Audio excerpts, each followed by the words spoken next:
Let's do some mathematics here.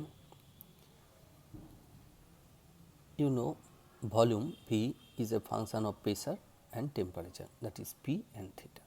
So, we can express dV is equal to del V by del P at constant theta into dP plus del V by del theta at constant P into d theta. This is partial differential equation, V considering V is a function of P and theta. We define the quantity volume expansibility beta as beta is equal to 1 by V del V by del theta at constant P.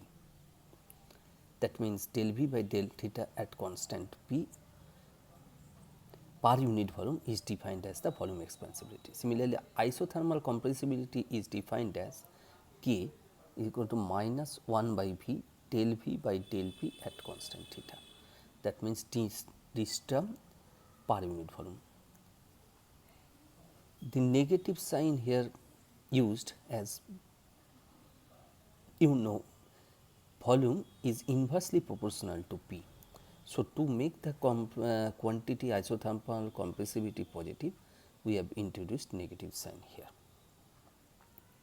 Similarly, pressure is also a function of V theta.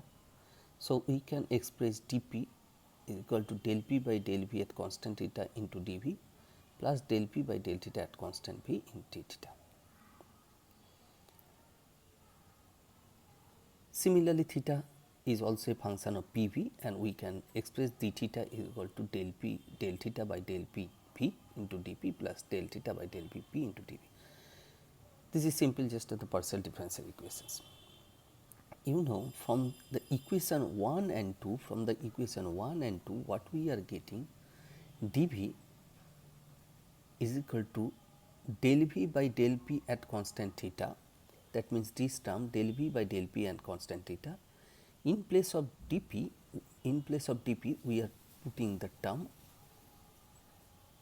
this and this, as dP can be expressed as this term and this term. So, dV is equal to del V by del P at constant theta plus del P by del V at constant theta into dV plus del P by del theta at constant theta into d theta. This means this term plus the rest quantity del V by del theta at constant P into d theta. Okay. Now, we are doing the simple mathematics. dV del V by, just multiplying del V by del P at constant theta plus del P by del V at constant theta into dV plus we are separating d theta terms, the coefficient of d theta terms. That means del P by del theta at constant V into del V by del P at constant theta plus del V by del theta at constant P del V by del constant V into d theta. So, we are getting this is the coefficient of dV and this term is the coefficient of d theta. You see, in the left hand side the only coefficient is dV and right hand side the coefficient is dV and d theta, both are present. So, we can the coefficient of here the coefficient of dV is 1. So, we can say del V by del P at constant theta, del P by del V at constant theta is equal to 1, and what is the term equal to? This term must be equal to 0, because here the coefficient of d theta is 0 into d theta. So, we can write del P by del theta, del V by del P del V del theta, del P by del theta constant V plus del V by del theta at constant P is equal to 0. That means, del V by del P at constant theta, del V by del theta constant V is equal to this term here right hand side minus del V by del theta at constant P. So, we are getting del V by del P at constant theta, del P by del theta at constant V, del P by del V at constant P is equal to minus 1. It is very important relation. Actually, minus term is minus term arising as P and V are inversely proportional, and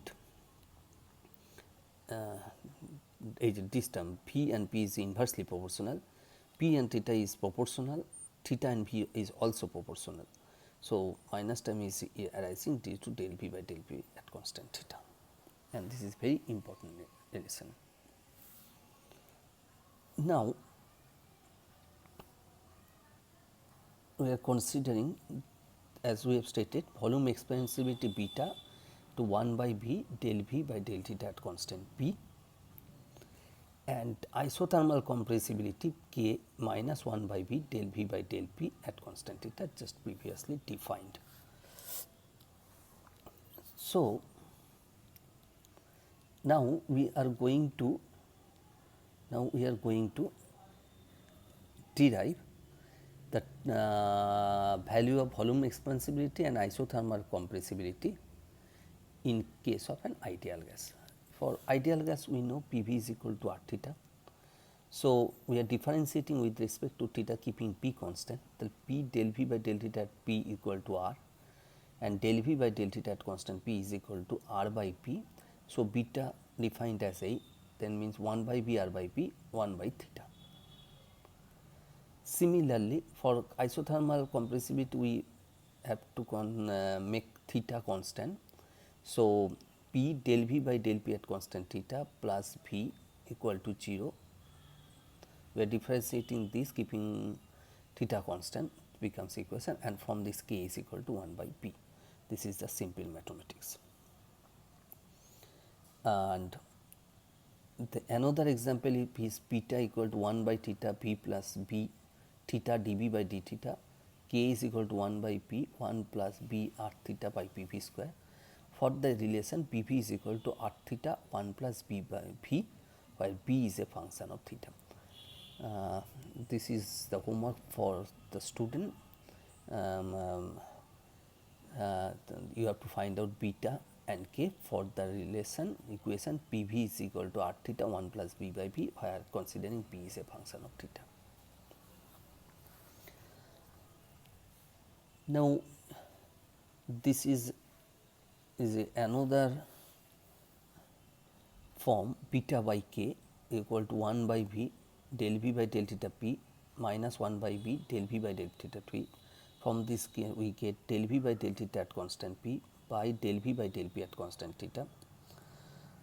This is the simple just mathematics. Students are advised to do it in the note.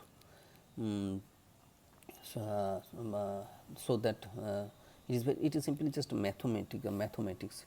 So, I would advise the students to do it himself. This is simple just equation, and from previous equation we have also proved del V by del P at theta, del P by del theta V, del theta by del P is equal to minus 1, and from this we get del P by del theta at constant V is like this, and beta by K is equal to del P by del theta at constant P. So, question may come that please prove beta by K is equal to del P by del theta at constant P. Then you have to approach like this way, and if beta by K is suppose this is another example, P is also a function of V theta. So, dP can be defined as like this, and it can be expressed minus 1 by kV dV plus beta by K d theta.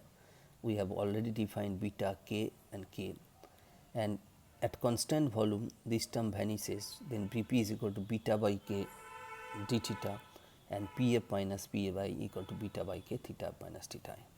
So, which question will come we do not know. So, but you have to practice different forms by considering the beta, or considering the definition of beta and K. So, this is the another example at a mathematics a mathematical problem may come. A mass of mercury at pressure and temperature 0 degree centigrade is kept at constant volume. If the temperature is raised by 10 degree centigrade, then what would be the final pressure given beta by K? Then you have to relation previously Pf minus Pi beta by K theta minus theta. From this you have to calculate the final pressure. So, be careful about the form. So, I would advise the student, please do it by yourself. This is simple mathematics. Now, we come to the quasi-static process. The quasi-static process is a process we have previously mentioned that to use the thermodynamics, the system must be in chemical equilibrium, thermal equilibrium, and what was that? That first one, it was there will be no unbalanced force between the system and surroundings.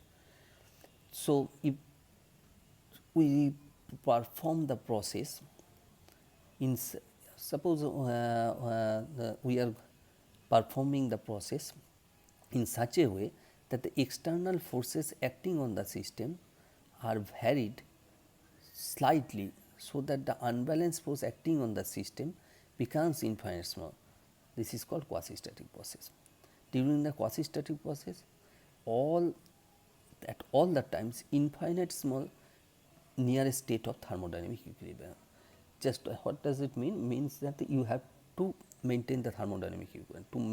To maintain the thermodynamic equilibrium, we divide the process, we run the process very smallly in very small steps, so that unbalanced dissipative forces becomes very negligible. Suppose we are going from V0 to 10 V0. So, what could we do? If we move the piston suddenly from V0 to 10 V0, then the frictional force would be greater. But if we move the process very slowly, V0 to 1 V0, then 2 V0, 3 V0, then 4 V0, and ultimately final state of 10 V0, then the dissipative forces will be less, and as the dissipative forces will be less, so the heat generation due to dissipative forces will be very negligible, and we will get generation of heat due to thermodynamic process, and we will maintain the thermodynamic equilibrium for the whole time. Now, we can define two types of work: external work and internal work.